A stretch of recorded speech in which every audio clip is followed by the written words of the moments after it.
Lovely to have you all here, ladies and gentlemen. Welcome to the show, and we are going to get straight into our guests. So let's get the intro going.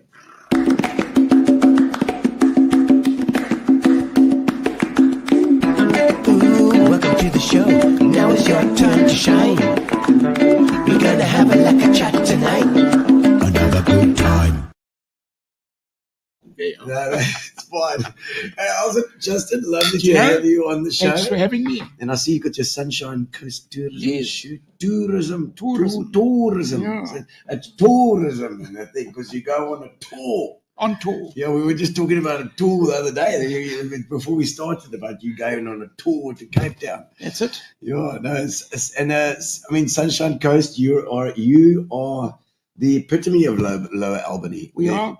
You know, we Sunshine Coast is the Inkambe coast, okay. the coastline. We'll see it's Inkambe itself, and it's kind of split into two. You got the eastern half, which falls under Port Alfred, and then the western half, which is more Kenton, Bushmans, Borkness, Cannon Rocks, Alex. Yes. And I'm the chairman of the Chamber of Business and Tourism for the western side.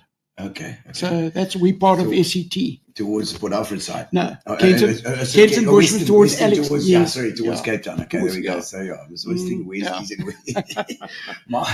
I'm a musician, so my direction's no good. Port and starboard. Port is... Because your port's there's no port left in the bottle. That's why you say ports to the left. That's it. So to the western side. So you Cannon Rocks and that side. Yeah. So I live on the Bushman side. I live at Nature's Landing on the Bushman's River. All right. Yeah. Beautiful place to live. It is. It's terrible. Been there for 30 years. Well, the family's been there since 1820. It has. Yes. We part of the acceptance party. We came out, settled in Salem, Shane. Yo. 23rd of July, 1820. Midwinter. Can you imagine arriving in Salem? Okay, you arrive in PE. The Rufijn Donkin tunes you. Listen, buddy. Yeah, I've got an Ossevar. I've got an Ossevar for years. Afrikaans have taken you out now to the middle of nowhere. You land up there in July. So, I mean, I don't even know when the boats landed. But it was. I think they were on the beach for a bit. They camped there for a bit before they headed off to where they were going to. It must have been wonderful to camp on the beach. Lovely in the wind. Yes, like imagine. But after a couple of months at sea, it was probably quite welcome. Yes, it was welcome. I'm sure. So and the family have been in and around the Salem area. We moved in 1839. We moved to Ellisdale. I don't know if that's up or down. Ellisdale. Springvale, Ellisdale. Salem sort of, Road. It's sort of more PE side. Okay. And onto a farm called Springvale. Okay. And then Hebron and Hilton, those farms in that area. Yeah. And then a very, very brief period up near Craddock, I think 2 years. I probably took them a year to get there. Then they didn't like it and a year to get back. Don't like it, yeah. And then my great-grandfather bought a farm, Belton, where the Wilmot still farm on Belton. Okay. And my grandfather bought the farms next door. So that's where Kareka Park is now. Okay, so that's okay. Yeah. All right, Kareka. So so I was born on that farm. My dad and my grandfather bought the farm in around about 1919, round about there. 1919. Yeah. One night just after the Great War. The Great War. Yeah. The Great War, because it was only going to be one. There was. Yeah. I hope there are no more than two. I hope so too. You never know with Elon Musk and Putin and God knows who else with their finger buttons. Button fingers itching to go. That's why I live in the provinces. You know, yes, much better in the provinces. Yes. And Wilmot. So the Wilmot was it the Wilmot family that came out? Yes, yeah. And so literally the name is stuck. Yes, and there were a lot of boys. I think Joseph had 3 sons, and each son had about 7 or 8 kids. Wow. The majority were boys. Okay. So that's why there are a lot of Wilmots, because they're Yes. A lot of boys. Yeah. Baggy those oaks. Quite fertile ground, yeah. Yes, we were quite fertile. And it's having grown up on Ocean View, which was where part of Korea now, with the Rashmias, they own it. And it was a real privilege. I went to a primary school in Salem. Okay. The bus used to come and fetch us from the Holt. The Holt. The Holt is at the top of the road. Oh, you along mean the like main the bus road. stop? Yes, it's called a Holt. Okay. And and Uncle Denzel Watson used to come down in his Ford Transit and come and transit, not a transit, it's a transit. And make America great again. And they used to go and drop us off at Salem Primary School. Okay. And I've got an oldest, there 4 kids. My older sister, Di, Michael, myself, and then Joe. All us. We all live in Kenton. Wow. Okay. Now, It's even still. Yeah, we still live there. Die appelval die ver van die boom af nie. Yes. And we went to Salem Primary, and I was there for 2 years. And I'll tell you an interesting fact about Salem Primary School. 7 South African schools cricketers came out of Salem Primary School. Yeah? Yeah. Gee, Don't ask me to 7? name 7. Good Lord. It was unbelievable. And Uncle Bushy Emsley actually was the coach. Okay. Yes. Is that so the AMs and the Fords and all of those guys. But there were 7 South African schools, cricket players out of Salem Primary School. Yeah. With only a handful of kids. No, it is. It is. But you say that the Salem Cricket Club as well is one of the oldest in the country. It is. The first recorded game, I was actually chatting to Sheila Long the other day. Yes. It was the 180th anniversary of the Salem Cricket Club. Wow. And my 2 boys play for Salem. Okay. And so it's still going strong. Yeah, it's still going strong. Fantastic. And still a lot of the settler families play, which is incredible. So you're talking about like the AMs. The AMs and the Kings and the Gushes, well, none of it. Yeah, no, but it was, there's still AMs and all the Salem Club, it's very, the settler clans, so there's certain clans, and we belong to the Salem clan. That's probably the best way to say. Yes. So the first recorded game, was on the 23rd of July, 1844. Wow. It was the 25th anniversary. Okay. Of the landing. Of the landing in Salem. All right. And they had divine, I can't remember the words now, but they went to church for divine something or other. Intervention. Yes. And then had a meal. And in fact, it was such a beautiful day that the Union Jack was barely fluttering in the wind. Really? Yeah, in front of the church. Good for the swing bowling, And and the first recorded match, the oldest cricket club I think is the PE Cricket Club. Okay. Who did they play? Did they just play 18B team? Well, it must have been. There's farmers and there's farmers. Yes. There's Deal Party versus the Silent Party. No, it would have just it would have been a mix. A mix. Fantastic. I mean, if you think about it, it took 25 years for them to do that. Well, it was a celebration. You would have had to build the pitch and everything, I suppose. Yeah, I think it's, from what I understand, it's still in the same area. Okay. Yeah, so the same. I doubt it's the same pitch. Yeah, it would have been all over the place. Yeah. I'm not a cricketer. I definitely missed a couple of generations. You're not into that. No, my sons are they enjoy their cricket. And so let's just talk about the now at the moment. Yes. So also what we've got to do, we've got to give the Kenton Wine Festival. Yes, absolutely. Gordon, we got some. Let's have a quick look at the comments there. Greetings from Cape Town. Oh, Michael, that's my mate Mike. Hello, Michael. How's it, Michael? Nice to see you online as well. And Tanya Fouchier, Tanya's at. She's going to be Zia. She's going to be at the wine festival as well. Oh, excellent! Yeah. Yes, at the trattoria. They'll make it a trattoria. We'll come have some wine with you, Tanya. The Karoo Wine Club. That's Rose Gordon. Yeah. Watching you, Justn and Ginos Spot. Excellent. Thank you. Rose, of course, organising not only the Kenton Wine Festival, and but the Stoop tasting out at Graafrenet and New Bethesda, which is phenomenal. Rose grew up in Kenton. She was a farmer's daughter from Kenton. That's where I know. Yeah. So tough oaks. Tough oaks, yeah. And Kama, Jakala says there, how's it, Justn? Was with your son at Casey I see Kingswood College. Yeah. I see he's doing well in his cricket, and hopefully bump into you at the cricket. CR cricket. Yeah. The cricket. Oh, the Pineapple Cricket Tournament. Pineapple Cricket Tournament. Tournament starts The soon. tournament. No, it's a big thing down Yeah, in where the- is it going? You got it's was it Port Alfred, Bathurst? Port Alfred. Port Alfred. Okay. Tournament is big. Telford. It's like a season. Is it? Yeah, fishing season, cricket tournament. Tournament is Proper tournament. You've got to come down to tournament. You know. I think I must. There's a big tent there. I think I must Lots come. happens there at night. No, well then I must at least come and experience Just it. one night. I think I must do that. I think Grandma will be there to checking it out. Oh, that's my cousin Nina. Nina from New Zealand. Oh, McDonough. McDonough. That's Rory McDonough. McDonough's ex. Yeah, Rory. Okay. Nina McDonough. Oh, I see. It was a kitty. And Justn, you're 5 a.m. She's up at 5 a.m. Good Lord, Nina. Yes, she has. She would be because she's Hello, in guys. New Zealand. Yeah. And it happened up on my YouTube. You need to get to sleep, Nina.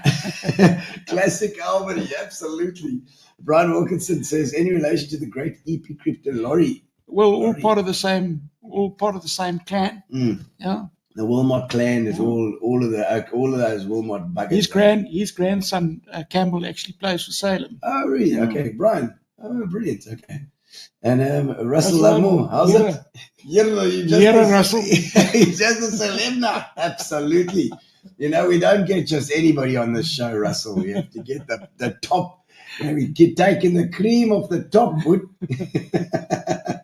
Here we go. Sandy Bernard saying, Justn, you We were at beauty. school. Hello, Sam. At school? No. At Salem Primary? No, at Kingswood. Oh, Kingswood. So you were at Kingswood College? Yes, I'm a Kingswood boy. Yeah. Oh, okay. Grahamstown. So I went from Salem. I went when the bus stopped. I had to go to Kenton School. The halt. At the halt. I think the government must have stopped the funding. And then, so I was forced to go to Kenton Primary, Okay. sort of halfway in between. Yeah. My brother went off to Kingswood 1974, I think. Right. And I was forced to go to Kenton because there was a bus coming up from Kenton to the Yes. farm. Okay. So back onto the bus. Yeah. And it was a real learning curve for me because it was a dual medium school. I'd never spoken Afrikaans before. Afrikaans. Standard 1, and I had to catch up.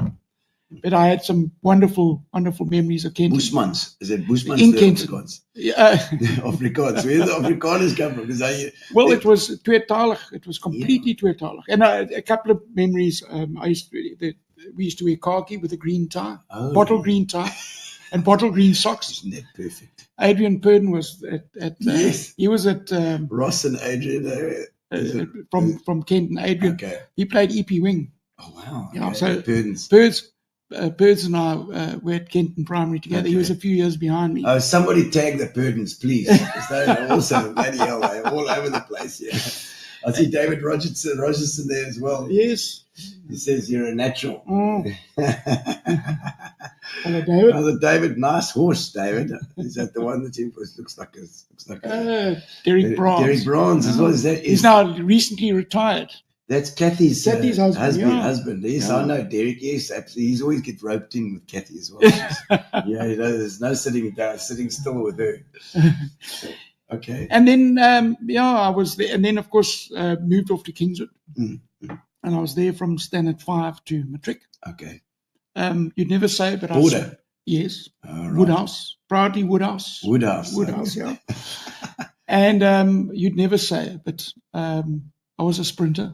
Oh, wow. You Yeah, look so I would never have surprised. said that. And better still, I played first team wing for 2 years. Wow. No, you'd never say. Yeah, Now, my no, mates, okay. you always joke with me and say that I didn't know who my outside centre was because I ate him.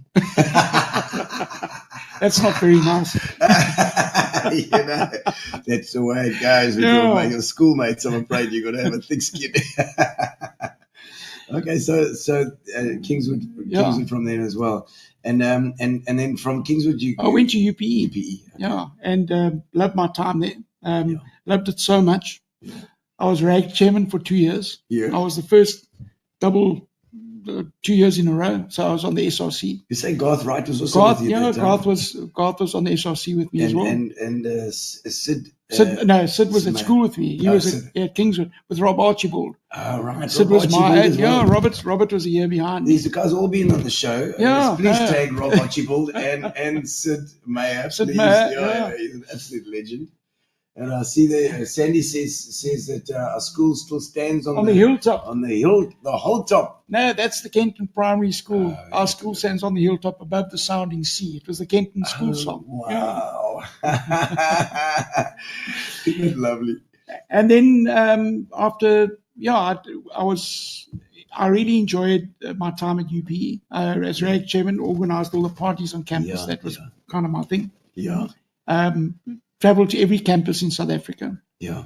Met a lot of great friends. Mike Joubert was actually Tuck's rock boss. He came up. He was Tuck's RAG chairman, and he went on to become national RAG chairman. Okay. So we've been friends a long time. Brilliant. It's just any form of network that you can make in your life is worthwhile. And great people. Yeah. It's all, the world revolves around good people. Absolutely. Surround yourself with good people. Yeah. I think that is it's very good advice. Yeah. Find your network, because find your tribe. It's all about being the tribe. Find your tribe. Isn't that it's the fact that the Salem group, 1820, they were the ones that really did the best because they stuck together. Yes, they did. That's the whole thing, is to stick together as a community. And you really feel that when there's a disaster or a catastrophe or somebody dies, and the whole community comes together. Yeah. And they come and support you, and you feel that. And so living in a small community has always been my thing. Yeah. My parents were very community orientated. From UPE, I was in 1988. 89. No, sorry, December 87. 87. Right. Okay. The first job that I had, my dad was one of the developers of the marina in Port Alfred. Oh, wow. And we actually built the marina. Okay.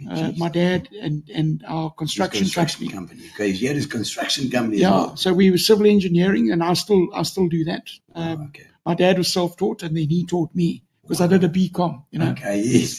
He said, you don't have to read or write as long as you can count. This is true. Your accounts, your money is important. Yeah. So moved back in 87, and we started the Marina project 87. We finished it in 1990. Okay. A huge project. At the time, it was about a 25 million rand project in 1989. It was a lot of money. Yeah. Was that when it was actually built in 88, 89? Yes. And the first properties, I think, transferred in 1990. Yeah. So that was a huge learning curve for me, because, and we went from my dad always did well in construction. Okay. The epitome of an entrepreneur. Yeah. An entrepreneur at heart. And that's why I'm so passionate about entrepreneurship. Yes. And the one thing is, we've got to learn in this world we live in to look after ourselves. Yeah. There are no magic wands. There's no bottomless pit of money. Yeah. So in Kenton and in Bushman's, especially in Kenton, they've raised a lot of money from the ratepayers, and we're fixing our own roads. Is it? Yeah. No. And it's you can't rely on the so I'm contracted to the Ratepayers Association to fix the roads. Okay. So it's there is no one's going to come and do it for us. Yeah. We got to do it ourselves. That rates and taxes, that money just goes somewhere. And we work with the municipality because we need to. Yes, of course. So anyway, incredible. Like you say, entrepreneurial as well. I mean, you when it's Wilmots, I think of Beaver's Pies. Yes, absolutely. Beaver's Pies and Dulce ice cream. And Dulce ice cream. So I'll tell you, my dad was quite impulsive. Okay. He decided he got itchy feet after 1990. We'd finished the marina. Yeah. And he was looking for a business, and he came to PE to see his friend Roger Longworth, who was a estate agent. Yeah. And he came home and he said, we're buying a pineapple farm, Pineapples. Where, Dad? He said in Bathurst. Bathurst, of course. So we met at I think at one of the hotels here in PE. It could have been the Elizabeth. Okay, yes. And we went for coffee. And but my dad didn't like the deal, so that fell. Okay. Anyway, then my dad, he came back to PE, and Roger said, "I've got a deal for you." What? What is it, Dad? He says, there's a truck stop. You know, the truck stop outside of PE, Ello's truck stop. Yes. Yeah. I'm going to buy a truck stop. I said, and now? He said, no, you're going to go and run it. I said, oh, Dad.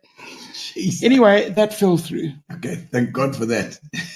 I just had visions of, having to, anyway. Yeah. And then he went to PE. My mom hated when he went away with the boys because he'd always come back with something. Right. Yeah. And he went on his own. Yes. You were talking about these trips that you just make a trip. Yeah, I mean, we were looking for some ideas for beavers, and we decided we wanted to go and have a look at Knysna.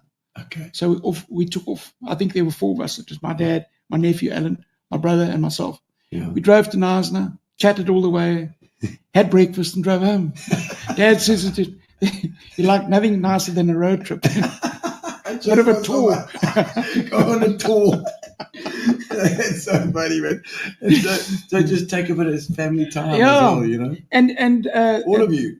Well, the 4 of us, yeah. That's cool. And then Dad came back from a trip in PE, and he said... Dad is Keith. Keith, yeah. Keith Wilmot, okay. Yeah. And he said, I bought an ice cream business. And of course, this is like we've had a couple of false starts. So, yeah. And then he came back and said, I bought a pie business as well. Jeez, And then he went overseas.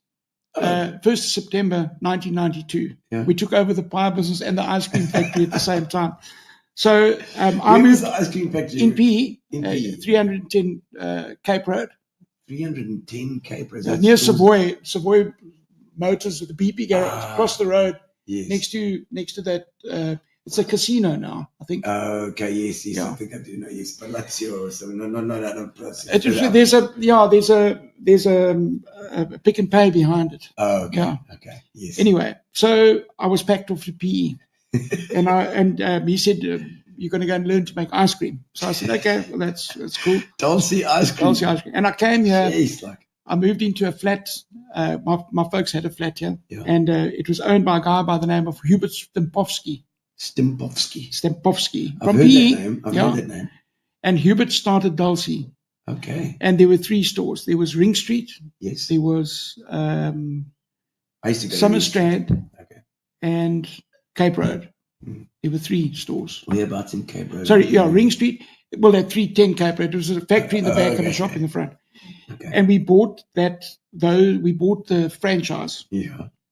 And I started to make ice cream. And I spent 10 years making ice cream. Gee, that was good ice cream. It was good ice cream. And I went across to CGEP in Italy, I think in 94, which is an ice cream and confectionery trade fair in Italy. Wow. Okay. And blew my mind, really did. And I went to learn and just go and have a look. Yeah. And the thing about any artisanal kind of thing is you've got to start with the good stuff. You've got to start with the right ingredients. Yeah. So that ice cream was made from scratch. It was made with full cream milk. You had the cows? When it was in PE, we used to buy in the milk, obviously. Okay. And cream. We used to add fresh cream. Yeah. And then like in the chocolate, we used to add imported cocos and Cadbury's chocolates. There were no. It was good. The fudge ice cream was fudge. The fudge we used to buy. I was the biggest buyer of condensed milk. I think in the Eastern Cape, we'd get like 100 cases, and we'd boil it up in a 44-gallon drum. Yes. Very high tech. Yeah. They used to pack inside a drum caramel and put and basa underneath. light a fire and gas. Yeah. And old Willie, he knew exactly when that caramel was ready. Wow. And he'd switch it off, and then the next day we'd open each can, and that caramel would be pushed to just the right, just before it gets so it was dark. Okay, dark caramel. Anyway, so and into that ice cream. And we expanded. Hungry already. We expanded that business. We took in partners, Lee Caldecott and Mike Pullen. Okay. And then Bevradu, and we expanded the business nationally. Okay. And so it was a national franchise. No, there were only 3 stores. 3 stores. And then when we sold it 8 years later, I think there were 40 or 42 stores nationally. Wow. So you actually did go national as well. Yeah, we did. And we had lots of fun. Baie benode oomblikke. I'm sure. Because there are only 2 ways to build a franchise. Yeah. The one is organically. In other words, you really struggle. Yes. Sickle. You've got to finance every bit of it. Oh, yeah. Or else nationally they just throw money at it. Okay. So we did the good Lower Albany version. Yes. Bro, and we suckled. We grew organically. Organically just means suckle. Yes, yes. But so in that terms that you're talking about it, because scaling up a company is something else. It's like you're saying organic, so you start with the 3 shops. You're supplying them from this factory. Yeah. Every day you taking across ice cream, you're making it in the nighttime, in the daytime, or all day. Well, during the day. Well, in summer. Well, it's very seasonal. But in December, at our peak, we were running 24 hours around the clock. But I moved the factory to Bushman's because I wanted to live at Kenton. Yes. So okay. I was only EP for 2 years, and then moved the factory there. Okay. The biggest thing with any is to be able to replicate. Is to take a successful business and replicate it. Yes. 100 times, 40 times, 50 times. Replicate the look, the feel. Yes. Replicate the menu. Replicate. Who did that look and feel of the Dossies? Because it did have a look and feel. Alicia Caldecott. Okay. Alicia and Lee, they were very instrumental in getting the look and the feel. They were franchisees and then ended up coming to work for head office. Wow. Head office. We had a head office in Cape Road. But, wow. Head office, with an accountant and everything. A quick look at some of these things coming in here. I see, let's have a look there. Linda van der Westhuizen all the way from Queenstown. But how's it going in Komani? And Sean Sullivan, how's it, Sean? I don't know. Is it Brendan yours as well? I don't know. Brendan Kelly saying, how's it? Karoo Wanta, lekker boys. Now the lekker old stories are coming through. Strong. Absolutely. And I see there Penny Mason. Yeah, Pen's from Joburg. Got a house in Kenton, friends of ours. Oh, marvelous. And Kenton's just exploded. It has. Incredible amount of houses and stuff that are going. Yeah, it's a yes, Brendan. Compulsory shop. Beavers Pie, absolutely. So that brings us into the whole Beavers thing. Beavers. So well, let's just finish on the ice cream side. Yeah. So you're organically building this ice cream business now, and then all over the country. So that I mean it for me, I've concentrated on the ice cream side and manufacturing. There were Did you then send it up to where? Yeah, trucks. We used to truck it ourselves. Oh, wow. Okay. And in fact, I used to do the first trip to a new store. Okay. But stupidly, you drive there, drop it off, and turn around and drive home. Yeah. That kind of thing. Old Toyota Hilux 2.4, with a box in the back, towing a trailer equally heavy, cycling up hills in third gear. And it was a wonderful time. Learned a lot. Yes, I'm sure. A difficult time, but very proud of what we did. Yeah. And that we could replicate it. I mean, we had a great team. Who eventually bought us out. Mike Bullen. So they eventually bought. Yeah, they bought us out. I carried on making ice cream, and then eventually I sold my factory to Bushy Park. Oh. And they made ice cream for a couple of years. Okay, I wonder where that equipment's gone now. Puffer Hartzenberg, actually, his sister... Not Hart's ice cream. No. Yeah, because there's nothing else.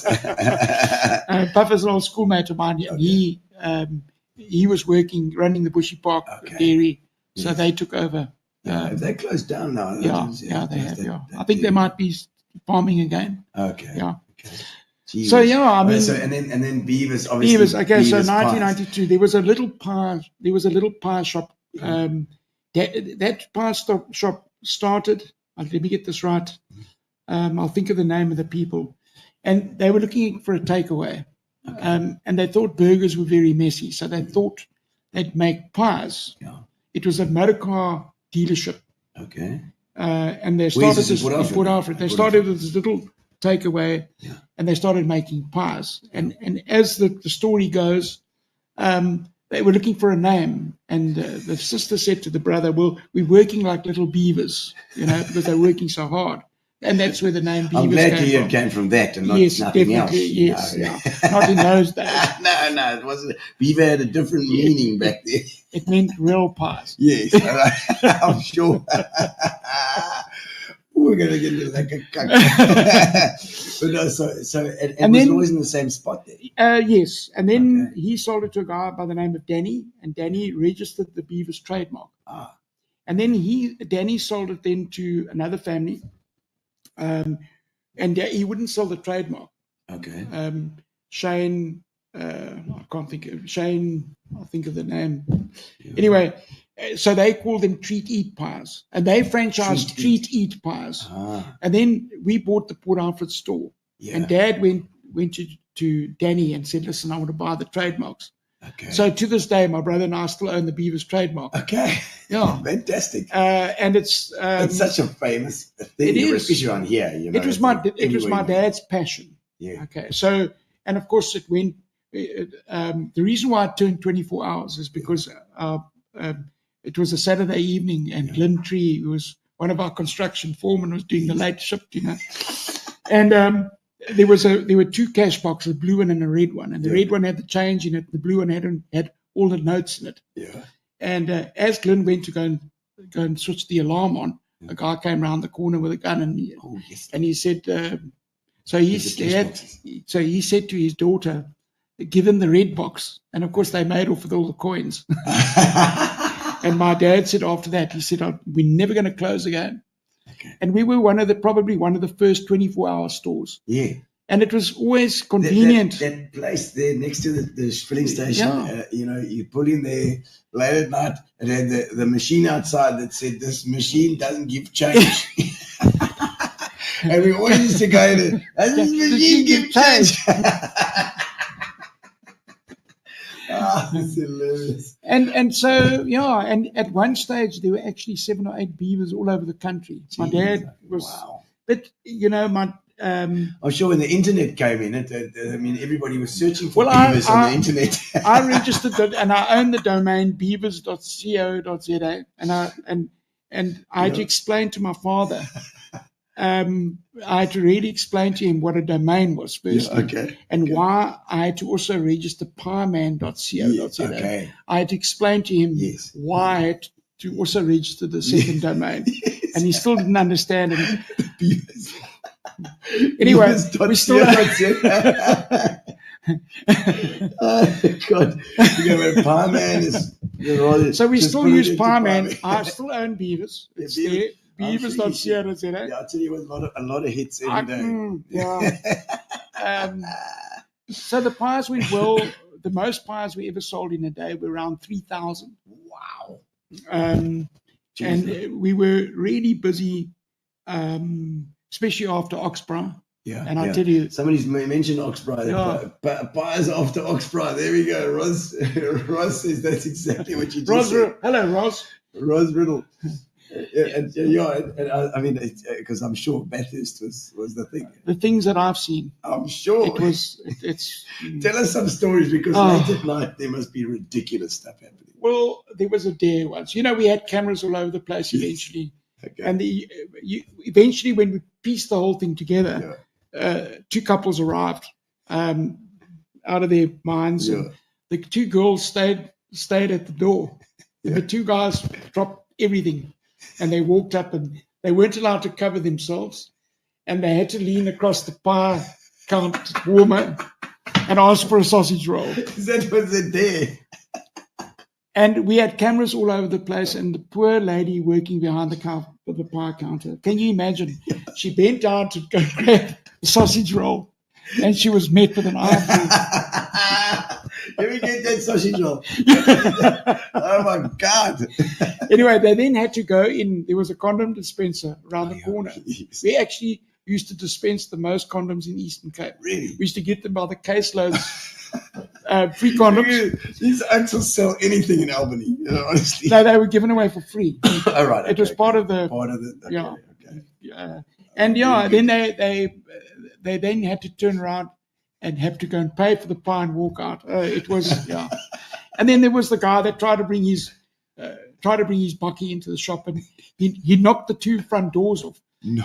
Actually, we never missed them because we were open. Because we were open 24 hours a day. Eventually, when we did the shop, we revamped the whole shop. We put new doors in, and it was quite sad because after my dad died in 2014, he was the heart and soul of the place. Yeah. And so in 2017, I think I eventually closed the business. Okay. And I couldn't find the keys. There were no keys. No doors. I knew no doors, no alarm. I locked the place, put a chain around it, and climbed out through the window. Oh, my word. Yeah, it's crazy. I mean, so I mean, the reason for Beavers, because Beavers was so busy. Yeah. I remember coming into that parking lot. Doesn't matter what time of day or night. That place was packed. Used to have those big muffins. Yeah. Fantastic muffins. Yeah. Justn, made those. That was at Route 72 next door. Yeah, okay. Now that was, so we owned a little coffee shop next door called Route 72. Oh, I see. Used to go in there and help yourself to coffee. Coffee. No, that was later. Oh, that was later. About earlier. Oh, used to make these big muffins like this. And probably the Dulce recipe. Yeah, maybe. In the big pan. It was, what's the one with the little sesame little seeds? Yes. Like a poppy seed. Lemon poppy seed. Yeah. Lemon poppy seed. Oof. Man, that was fantastic. I don't look like this for nothing.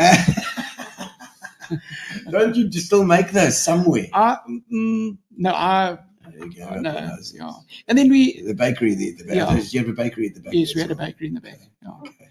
I built a pizza oven, but it couldn't be a normal. I actually I decided I wanted to bake bread. Yeah. Make real bread. Proper bread. So I built an oven. Okay. But it just couldn't be any oven because I was thinking ahead, Oh, it was behind the Yes. No, right at the back. It was like a big pizza oven. It was proper. It was like round. But it was 3 meters long and 1.2 meters high and needed 6 bags of wood just to get mildly warm inside. The civil engineer in you, building a huge... Anyway, we made homemade bread for a while and we made focaccias and all sorts of things. But it was quite heavy on the pocket because we had to heat that thing. Okay. Keep it hot. A lot of wood. Anyway, so the whole Beavers era sort of ended. I've still got all the equipment. Okay. I've still got all the recipes. They're sitting in my store. And every time I walk in. The secret of the Beavers, come on, give us a little bit of a clue here because those pies were amazing. Well, it's the meat and the gravies and the flavor. Yeah. So it was about building flavor, about in the pepper, for example, using different kinds of pepper because different peppers give you, some you can taste up front, some sort of give you a residual afterburn. So it was actually, black pepper, to example, you'll smell. White pepper, you'll sort of taste, and red pepper, it'll hit you afterwards. So, getting all of that right, and the lamb, getting all the, all the flavors to mix, nicely. We actually we had our own abattoir for 10 years. We used to slaughter our own cattle into pies. Where was that? Also in Bushman's. Bushman's as well. Okay. Gee, who was that? So I know all about slaughtering cattle too. I mean, that's 2 brands that you guys built from scratch, pretty much. Yeah. I mean, you bought those companies when they're still small. Yeah. And made them into household names here in the Eastern Cape. It was my dad's passion. Yeah. And passion is so important. Yeah. You've got to be passionate about what you do. Yeah. And at the moment, for me, I'm just passionate about tourism. I'm passionate about Kenton and Bushman's. So you're solidly involved in the tourism. Yeah, I mean, I've still got a real job. Yeah. Still in construction? Yeah, civil engineering, yeah. Okay, so roads. Civils, yeah.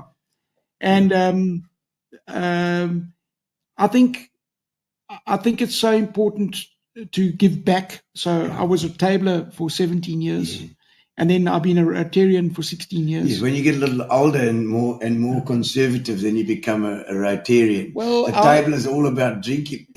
Well, you never lose that. Yes, our Rotary Club was started by a lot of 41ers. Okay. Just to give you an idea. 41ers are the past tablers. Yeah. Yes. So we have a lot of fun. Good. We I think the second biggest club in our region, which includes Natal, all the way across the Potchefstroom and down. Okay. Jeez. So we are very, very strong. We've got 40-something members in Kenton. Wow. Yeah, and we're very vibrant.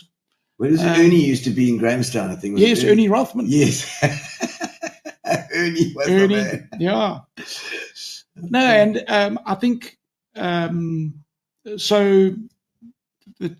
My dad was passionate about Kenton and people, and he's passed that on to us. Mm. And let me just tell you, behind every man like that, there's a woman. Oh yeah. And my mom was unbelievable. She was. You're not still alive. No. And what was her name? Olive. Yeah. Olive born and Keith. Yes, Olive and Keith. Okay. And mom was born in Grahamstown. They were married for 58 years. Wow. And a great example to all of us. Not always smooth sailing. Yes, I'm sure. And my wife, my long-suffering wife of 30 years this year. Your wife's Bridget. Bridget. Okay, it's Bridget.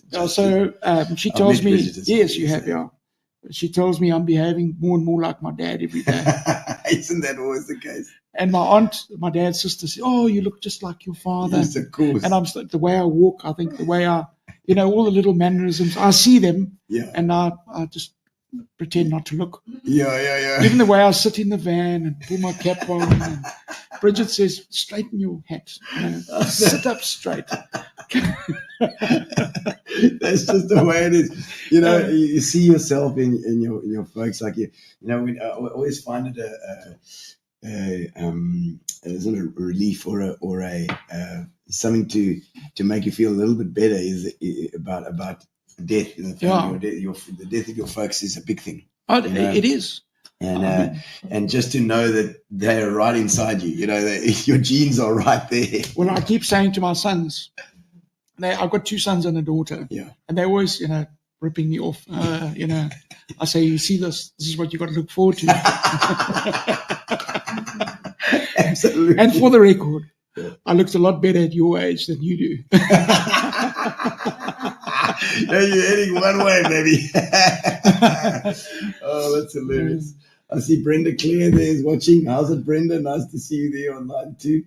And hello, Brenda. There we go. Yeah. And who's that? Rock Boss and Rag Chair GPE. We were just talking about that. And he was at Tux. He was at Tux. He went on to become SOC president at Tux as well. Word. Yeah, Michael, old friend of mine. Yeah, in those days you had to be involved in the Broederbond, Michael, to get into those things. Oh my word. No, and I think so it's been an interesting journey. Yeah. I'm very, very blessed to have my family in Kenton. Yes. So all 4 of us live in Kenton. Lovely. And it's I've got a lot of extended family and cousins, and of course my wife comes from Kenton too. Yes, as well. I've got no one to visit. What was her surname before? She was a Muirhead. A Muirhead. And it was so much fun when we could go and visit my sister-in-law up in Natal until she moved here. Okay. Now we got no one to visit. We got no one to visit anymore. Oh, that's hilarious. Yeah, so it's been a really great journey, and of course the wine festival. I went up to the Stoepfeest during COVID or just after. Wasn't it amazing? I think in 2020, just before COVID. Okay, a group of friends we went up there.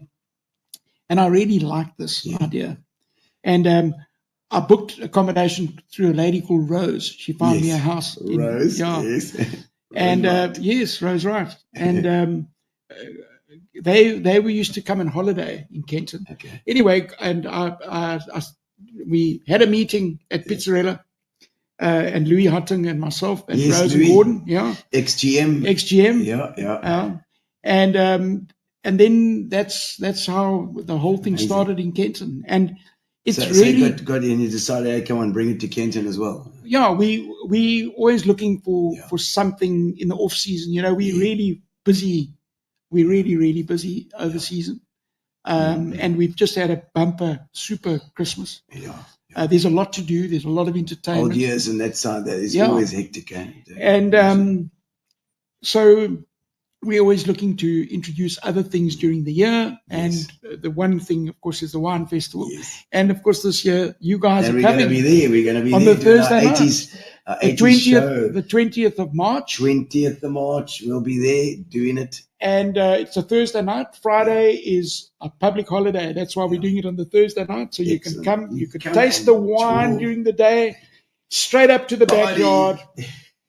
And we're going to party hard. Straight it's going to be the backyard and into the party there. And it's going to be an incredible show. We've sold quite a few tickets already. Fantastic. And, here we go. 20th and 21st of March. We just did a bit of a warm up at the Wine on Water at in St. Francis. And let me tell you, it rocked.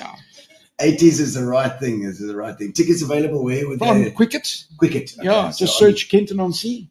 Tickets available on Quicket. And so what we're doing this year, you can get all the tickets, including the wine tasting tickets. Lovely. On one site, and then all the fringe events you can book as well. And we've got anything from riding up the Bushmans on a safari, a boat safari. And I'll tell you something about the Bushmans River. It's the second longest tidal river in Southern Africa, second to the Breda River. Okay. What makes us really unique is that above the Gaio Bridge, which is about 17 kilometers from the mouth up. 17 k's. That's a long way up. You get the Gaio Bridge, and then above that is Koreka Game Reserve. Okay. They've dropped the fences. And they've got game on both sides, and you can actually go on your boat. We went up on Sunday afternoon. We saw Ellies, we saw giraffe, and then lots of nyala. And we're going to come there with you. We're booking our trip in the boat. Is it your boat? Well, I'm taking one of the boats. There are 5 boats. Bushman's Bandit boats. We're going up the Bushmans. So you go in the morning. Spend about 2.5 hours, hopefully finding some game. Yes. And then heading back down, and then go and have some wine, taste some wine, have lunch. Yes, so what a pleasure. And then head on to go and taste some real wine. Oh, we'll be there. There are 3 tasting days, which are the Thursday, the Friday, and the Saturday. So it's 20th to the 22nd. 22nd. Yeah. 22nd as well. Excellent. And so there are lots. It's Pinatar's 100th birthday this year. Oh, because that was a South African. Yes, it's a South African thing, and they are actually coming to the wine festival. Oh, brilliant! Okay. Beyers Trutter, I think he's one of the big boys. He's coming. Okay. And you've got Porton cigars. You can. There's nougat and bubbly or bronze and bubbly. You can choose Tanya's Trattoria. Yes, pasta. Tanya's Trattoria. She's also doing a wine pairing. Nice. So we've got probably at the moment about 15 or 16 fringe events. Yeah. Okay. But on the Thursday night, it's completely. You may only go. Okay. To the show. There's nothing else on. There's nothing. There we go. 20th to the 22nd of March, and that's coming up soon. So make sure that you book your tickets for that, because that is going to be an absolute killer. It is. Great. I can't wait, because I got the same vibe as the Grahamstown Festival in the mid '90s for the stoop tasting, and hopefully we can get the same thing going in Kenton. Yeah, we want to grow it, and by adding the show. Yeah, we're just adding a different dimension. Yeah, and we'll just keep adding, because we were probably around. We've got to grow the numbers to bring more. So we've got 35 producers this year. Okay, to bring more producers in. It's a lot. It's a lot. Well, let me tell you, glasses of wine is a lot of wine. 35 times 5, because each one brings on average 5. So let me tell you, that's why you need over 3 days. You've got to taste wine over 3 days. Otherwise, and you can walk around in Kenton. You can walk around. There are lots. The restaurants all open. Our beaches. It's incredible. The weather is unbelievable at the moment. People swimming in the morning. There's a dilly deli on the beach that people stop and they have coffee from 6:30 in the morning. You can go for a swim, have a breakfast Beautiful. bun. You know, where else? Philippa must get a granny grommets. There. She's got the granny grommets. I don't. It's Port Alfred. There's one apparently. I think my aunt of 88. I think She of the granny grommets. No. Well, she used to swim every morning. Oh. Okay. And she used to body surf and surf with her boogie board. Yes. Yeah. Yes. So well, it's the same thing. Yeah. Yeah, And yeah. I mean, there's still a group that swim every morning. This is what Philippa's. She's joined the granny grommets here in. Oh, come on, Philippa. You're definitely not that It's age. 50 over. It's 50 and over. Doesn't have to be 80. Oh, okay. You're going to bring the average age You down. don't actually have to be a granny, actually. You just have to be over 50. So 50 is young these days, you know. It is. Well, every time you think of old age sort of kicks in 10 years' time. Yeah, So you never get old. I know. There's another 10 years we got easy. I turned 60 this year. Yeah? And my 30th wedding anniversary. My brother's 30th wedding anniversary. My younger sister's 50th birthday. So and my oldest, a lot this year. All this year. And my sister's sister's 50th school reunion. My older sister. So we've got lots of celebrations. Lots of celebrations this year. Yeah. You're going to be fraught the whole year. Well, you know. Never known. Yeah, I definitely. I'm scared of a party. No. See, I'm sure you are. Oh, Justin. Okay. Well, I think we must get into the getting to know you questions, which is just a couple of silly questions for the end. Okay. And we'll give it a go. Go on, stick the music. Getting to know you, getting to know all about you. A bit of Julie Andrews going on there as well. I'm a little nervous. Yeah. You don't have to worry. Okay, the biggest risk that you've ever taken ever. There's so many. Being an entrepreneur. Yeah. Every project that you start. Yeah. But the biggest risk I think that I've ever been part of was the marina in Port Alfred, because everything was put. My dad had to put everything on the line. Yeah. Wow. So we property developers ourselves. Yeah. Okay. But that scale. Yeah. Yeah. So that risk. He could have lost everything. Yeah, I farm cattle and I lose a lot. Well, not a lot, but I lose my fair share of cattle. That's risky. Yeah. But cattle on that, is not easy. It's not easy, especially when it's sick, ticks and my sons will tell you that I'm a part-time farmer. I'm not a real farmer. So I'm a weekend farmer. Okay. Yes. Okay. I don't trust you with farming too much. But I can handle a syringe. It's proper. With drugs. Okay. So the marina, that must have been have been a big worry. That was. Okay. Any adventures that you can remember? Anything you can describe it as adventure? Anything that you did, or even? I mean, I love the stories about the shop because there must be a million of those. There were. I mean, you never. Yeah, growing up was an adventure. Yeah. It really was. Now you've got to remember when we were talking earlier. Yeah. I grew up on a farm with no electricity. Yeah. And an outside toilet. I still remember the outside toilet. That was an adventure. Just going to the loo. Yes, I'm sure. We got an inside flush toilet, and we were the first in the area, and all the neighbours came to look. The neighbours come to look at your toilet. Well, it was fancy. I bet you some neighbours online here at the moment. And then we didn't have electricity. It was a generator. Jeez. So we used to have to take turns to go and sling the old generator to start it. Yeah. And then running water. My dad put otherwise it was a bath with, Yes. And and to think where we've come to now, and my dad telling us the story of going down to Kenton on ox wagon to go on holiday, and that's in living memory. And now where we are. I know. So like literally living memory on ox wagon from Salem side. Well, from halfway to Salem. Yeah. The children used to go down with the ox wagon. Okay. And they used to go down the day before and spend the night with the staff in Kenton, Outspan and Tick Lane. Yeah. And then Granny and Grandpa Outspan, yeah. Form a bit of a lager. I suppose the kids on the inside. And Granny and Grandpa used to drive down the next day, and then they'd set up camp, Jeez, unbelievable. There's a story I've just remembered now. Tell me about the Volo story, because The Volo was the wreck. Yes. Okay. Now then there were people rescued off the wreck. Yes. And there's a big argument as to the Afrikaans people and the English people who rescued who. Oh. And who were the ones that actually rescued. This is now you dangerous ground. Really dangerous ground. Yeah. What you heard. No. Stan Butt's grandfather, yes, old man Butt, he came down and he rescued the guys with horseback, and with a. So he's the guy. He's the guy that rescued. And then people. the timber was half the load of timber was given to him, if I remember correctly, and then some of it went to Grahamstown, was sold, and part of it was actually in a hostel at Kingswood. Part of the timber. Okay. Not the one that burned down. No. Okay. In fact, I'm trying to think of the person was that donated that. Well, maybe they'll know online as well. The person that donated the timber. Yes. So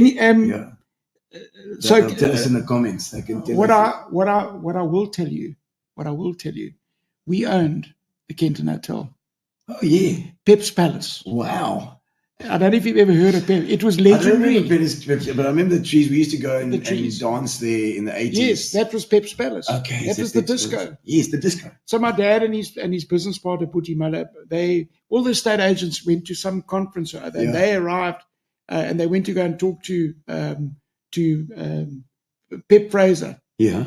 And they bought the hotel. They bought it from him directly. It caused a bit of a stir because all the estate agents were out of town for the day. Oh, right. And they actually bought it for the investment value. Yeah. Anyway, Dad then didn't want Mike and I and my sister dies a bit older than us to travel to Port Alfred because everyone would go to the Langdon. Yeah, okay. So I said, we're going to start something in Kent. Langdon Hotel. Okay. Yeah. Okay. And so he literally started Pep's Palace because it's like a club kind of disco. Yeah, it was a disco. Peter Borum from Hotspot. Yes, Peter. I know Peter Borum. He was our DJ. Fantastic. For years. Yeah, I know Duncan Crisp and the guys took over. They were later. Yeah. I just saw Rick tonight. Rick Thompson is also part of that group. And Sonic Youth. It grew. They were at Old Year's Eve. There were well over 1,000 people there. Oh my!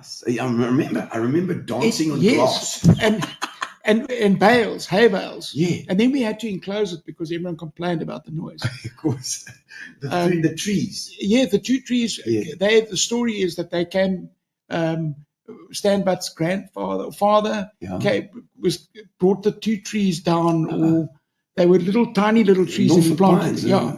And they are actually they were international maritime marks. So when people drove past, they could see the two trees. They knew exactly where they were. They were at Kenton. There are three now, but there were only two. Yeah. There were, two Norfolk pines. Yeah, I remember. So the Pep's Palace. That's where I learned. I found my liquid legs.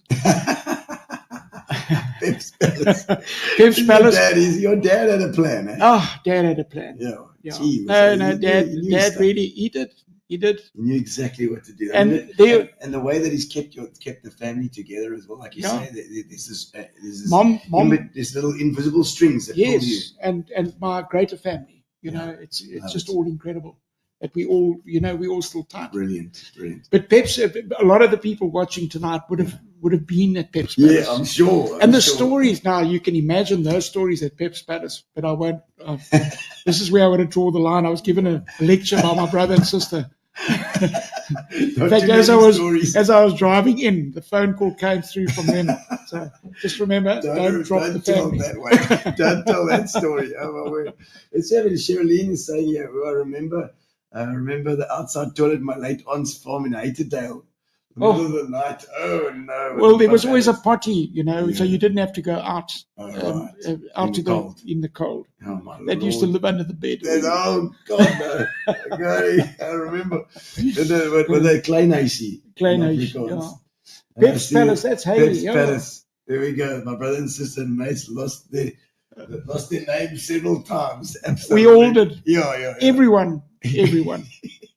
Well, I mean, Philippa and I were there when we were dating, and we danced there every Algiers Eve from listen. I think 84 to 80. That was 89 or that something. was when it was flying. Absolutely going Unbelievable. off. Yeah. Yeah, it was such good fun. Yeah. I remember actually dancing on broken glass. Well, you see, that's why you're so tough today. You can say thanks to Pep's Palace for that. Made you a real man. Properly. Oh, no. Okay, the most uncomfortable place you ever slept? Probably outside of Pep's Palace. Yeah.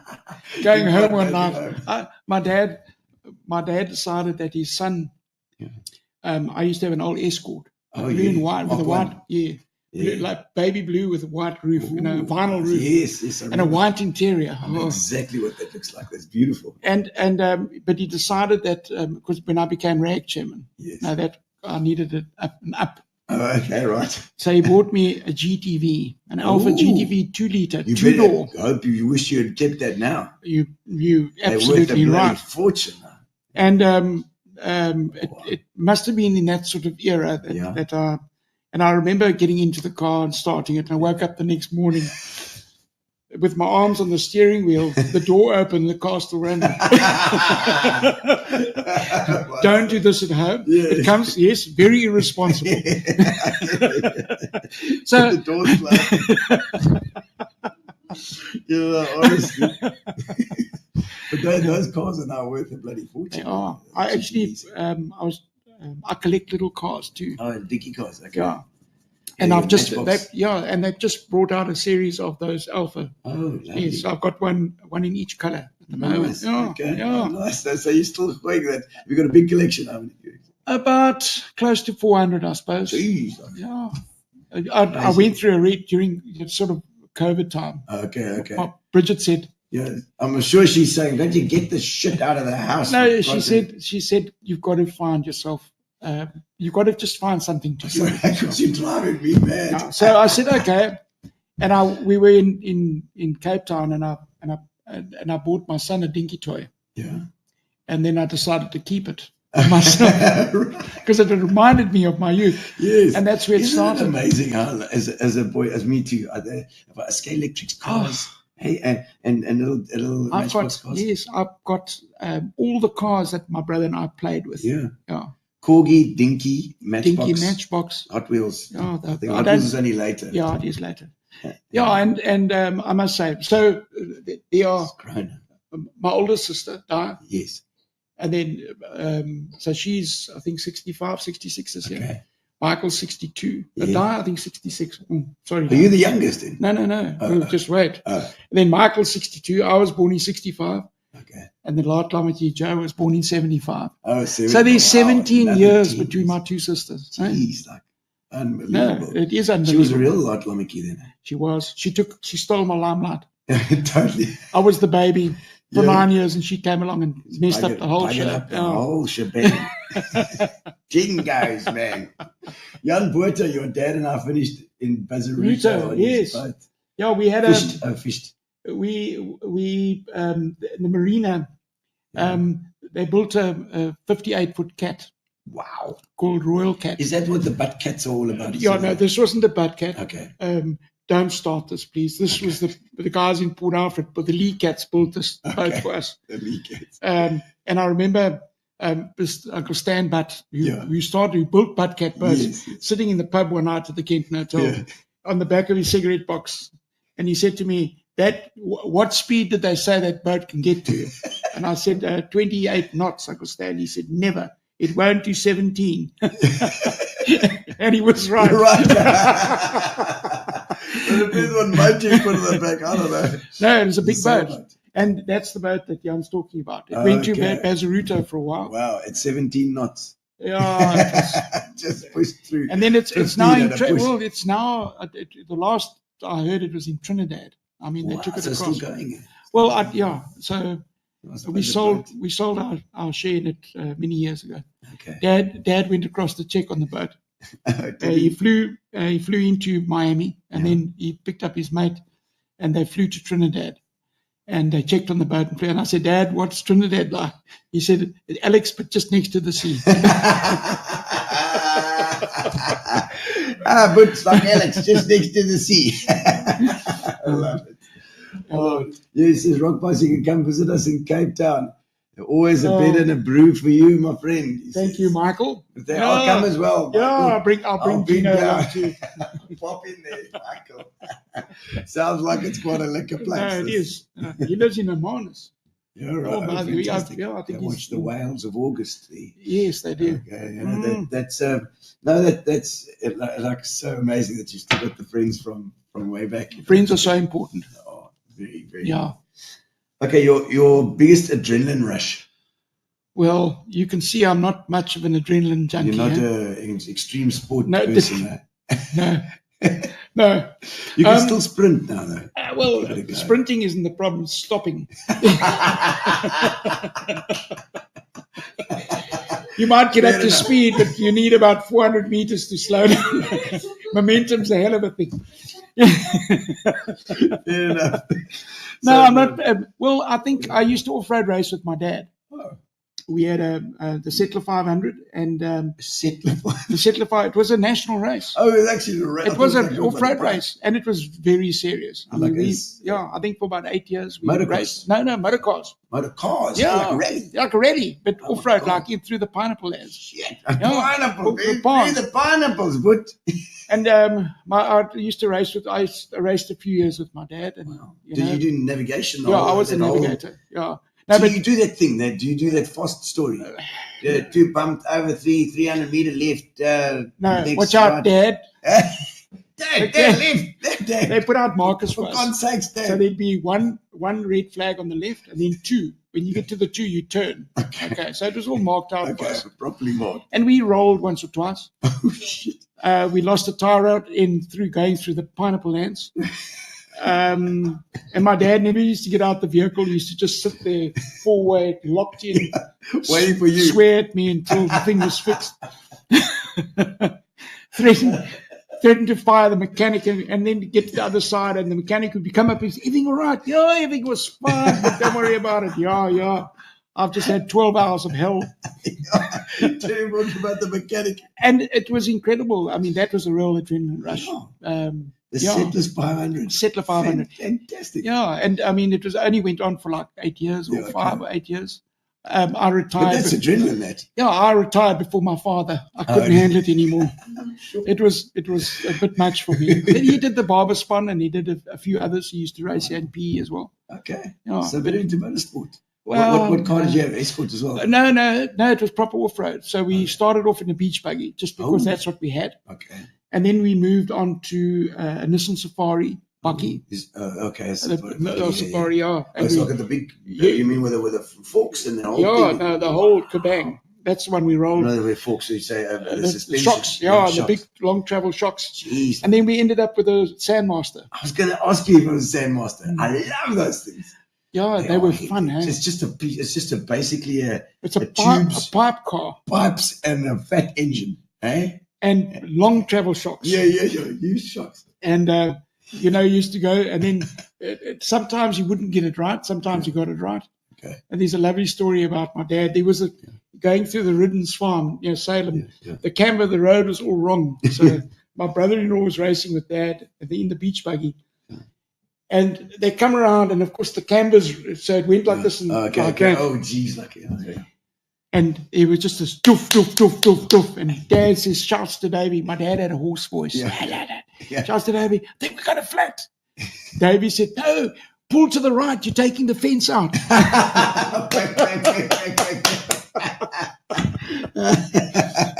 That's where Alan Bayer and Brian Mullins got their fence poles from. Yeah. Old stinkwood. Some old stinkwood in the front of the beach. Oh, fantastic. I love it. I remember Stan Butt sitting at the bar at the hotel where his wife enjoyed her drinks yes. in the bucky outside. Yeah, I mean, Uncle Stan was an absolute legend. And in fact, one night, he used to play the bagpipes, but only on occasion. Okay. And he came marching through the disco one night with his sons behind him. So that is a very Were his distinct... sons the same age as you guys? Or no, they were older. Okay. John is well into his 70s. Okay, wow, okay. He still lives in Kenton. Okay. So the boats are still going. Yeah, they're still going. Building boats. That's going incredibly well. No, because of this little seagull race that we did as well. They're building those fast boats. Yes, they look like those little old timber boats. Yeah. Yes, they're beautiful. No, and let's talk about the seagull. Yeah, yes, I mean, you missed it this year. I missed the seagull regatta this year. I had a gig. What an incredible experience. Yeah, I mean, you've been there. Amazing. It's the only excuse to drink gin from 9 in the morning. You said, well, Glennis says, what about your water ski? We can't do that behind the seagull. Well, no. I wasn't much of a water skiing person. Yeah. I wasn't really built for speedo. No, so the seagull did incredibly well. And it's been, I mean, they raised 1.6 million rand this year in a single day. Isn't that amazing? And, to Dale and his family. Dale, what a legend. Absolute legend. And, every single cent gets spent in our community. Yeah. I just get goosebumps when brilliant.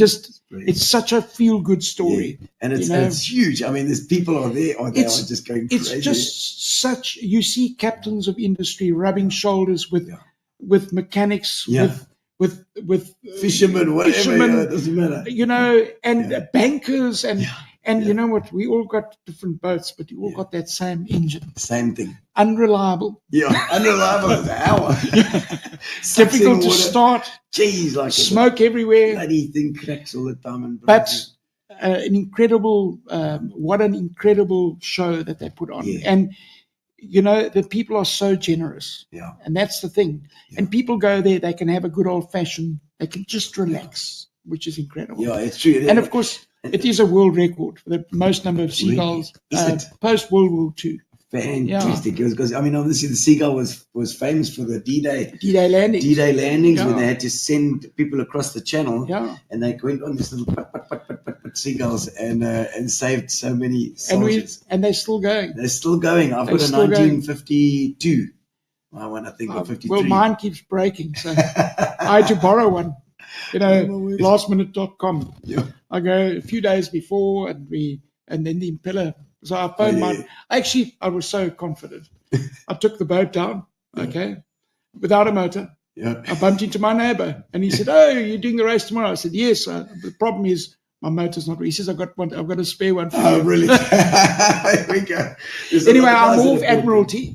I'm a landlubber, so I check my fleet of one. Okay, you check. Coming past, I'm in charge. The whole fleet of one. That's fantastic.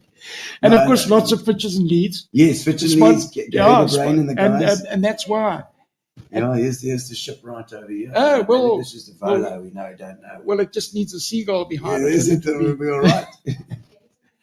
Right about the 29th, 30th of December. Yeah, so right to the end of December. There is another one coming now in at Breda.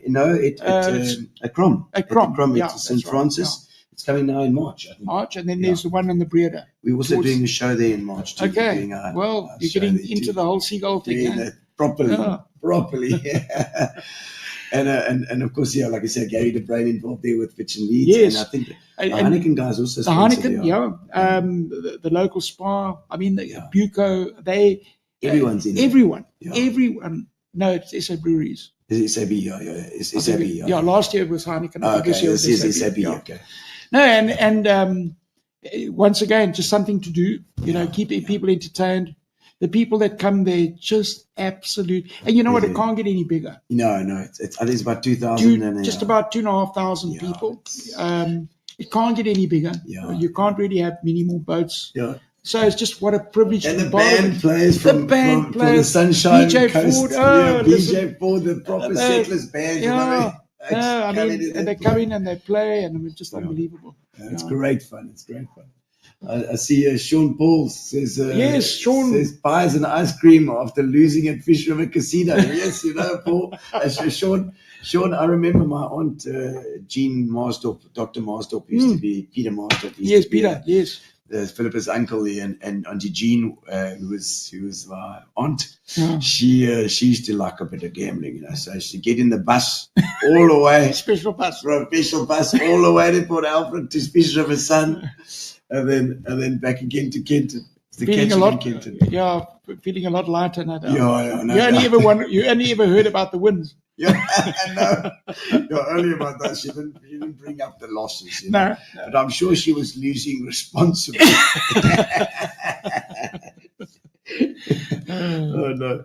Okay, the worst job that you've ever had. Justin. My goodness. God, there must have been some cuck jobs in your life. I've had some really cuck jobs.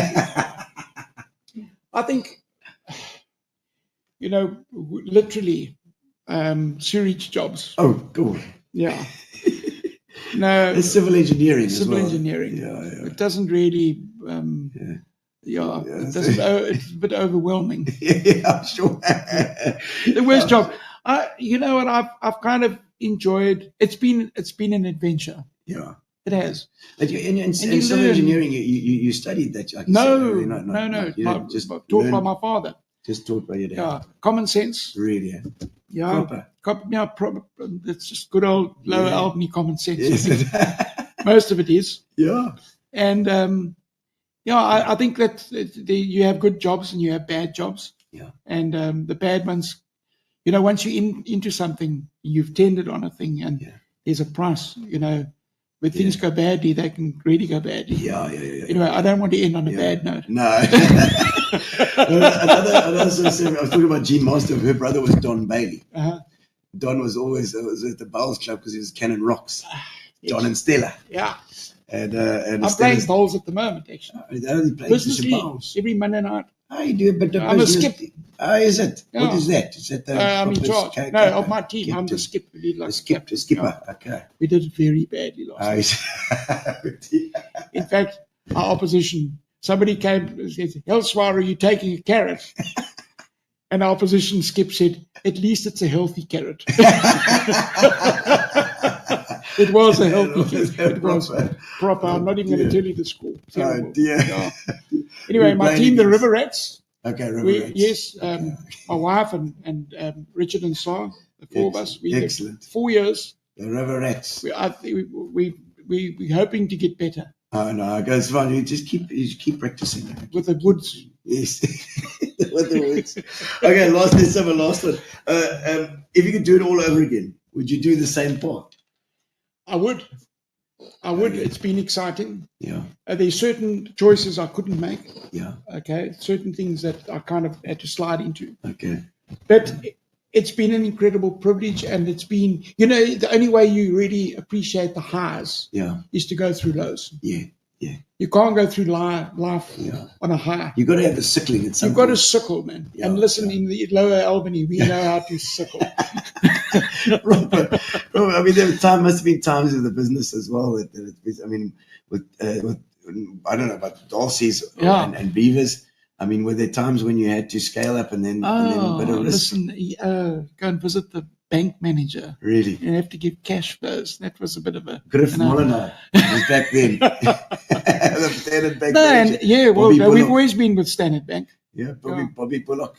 And I must, I'll tell you a quick story about because Standard Bank, they financed the marina. Okay. And the two oaks in charge of the project ended up right at the top of the tree. I'm not going to mention their names, but right at the top of the tree. Yes. And my dad used to phone and say, we need another couple of million. And they say, no, Keith, you can't have any more money. And he'd say, well, so I'll come and fetch the keys then. That's the way to do it. Oh, my word. Well, anytime you like, come and fetch the keys. Come and fetch the keys. It's been a real privilege. It's you surround yourself with good people. Yeah. You surround yourself with a lot of love. Yeah. You give back. Yeah. You can never receive if you don't give. Yeah. You give back what you can to your community. Yeah. And it's so important for the youngsters to know that as well, to get that vibe, because I think in the early days it was built into your psyche that your community was everything. That it was absolutely support, yeah. And my kids know. I mean, my nephews and nieces. My daughter Caitlin in Cape Town. Well, in Stellenbosch. She's in Steli. She's watching tonight. I saw the photos. Was it the photos? Yeah. No, I'm thinking of Patrick Grill had his granddaughter that he had a picture with her.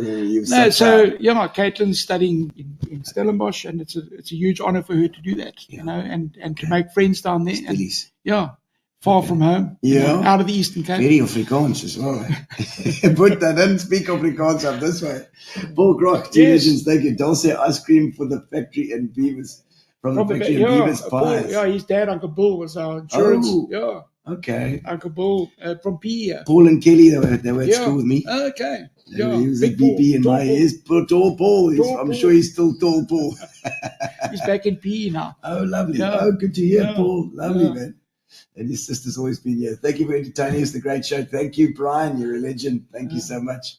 We'll have some wine. Wine. Yes, lots of wine. See you at the wine festival, says the Brian Army. Excellent, will do. And we'll see you all next week. Next week we have a lady, Lorianne Preston, who is a child. She does children's books. And we're going to be hearing about a new book and a new show that she's put together as well. It's fantastic fun. See you next week. Thank you. Cheers. Relax, sit down. Coming out of PE town. Drink, find a shot. Never mind your liver. Get to Ginos Spot. Ginos Spot. Get to Ginos Spot. Ginos Spot. Have a laugh, have a giggle, and exercise your middle. Have a Gino shot. Ginos Shot. Get to Ginos Spot. Ginos Spot. Get to Ginos Spot. Ginos Spot. Have a laugh, have a giggle, and